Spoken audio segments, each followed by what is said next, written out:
হুজুররা যদি আজকে ব্লগ করতো, হুজুররা যদি একটা মিউজিক লাগাইতো ব্যাকগ্রাউন্ডে, হুজুররা যদি এই যে বইরে এমনি ভিডিও করতে করতে ব্লগ করতে করতে আইতো, হুজুররা যদি একজনের টান দিত, 5 জন ছবি তুলতো, হুজুররা যদি ক্যাপশন লাগতো, তাইলে আজকে আপনারা হুজুররাও মানে ওই যে দেখতে পাইতেন।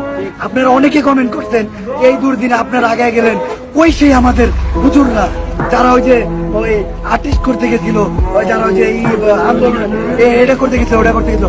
আমি এই আজকে এই জন্য শুধু ভিডিওটা করলাম এই কারণে যে হুজুরদেরকে আমি দেখাই দিলাম আমাদের বাংলাদেশে মাদ্রাসার স্টুডেন্টরা এমন ভাবে অবহেলিত, এইটা মানা যায় না। আমাদের আন্দোলনে শুধু কি আমরা এই যে সিভিল স্টুডেন্টরা জয়েন করে দিলাম, আমরা কি স্কুলের স্টুডেন্টরা জয়েন করে দিলাম, আমরা কি খালি ভারতীয় স্টুডেন্টরা জয়েন করে দিলাম? মাদ্রাসার স্টুডেন্টদের অবদান কই গেল? কেউ বলছে একবার? কোন টিভি মিডিয়া প্রচার করতে পারেনি। আমি টিভি মিডিয়ার কথা বলুন, আমি নিজে প্রচার করিনি। কারণ কি জানেন, ওই টাইমে আমরা করতে পারিনি।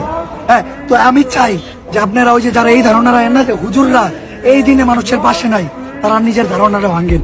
এই ফেনীতে আসেন, নোয়াখালীতে আসেন, লক্ষ্মীপুরায় হুজুররা হিন্দু দেখলে আরো বেশি, একজন সনাতনী দেখলে পারলে দান 2 লাখ করে পটলা দিয়ে দেবো।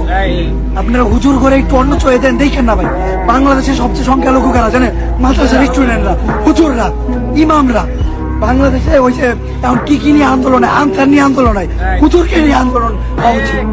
আমি জোর দাবি করুন, আপনারা দয়া করে ওনাদের আলাদা চয়ে দেখেন না। মাদ্রাসার স্টুডেন্টরা যা করছে আমাদের এই কোটা আন্দোলনে, এখনো যা করছে আপনি একটু এসে দেন।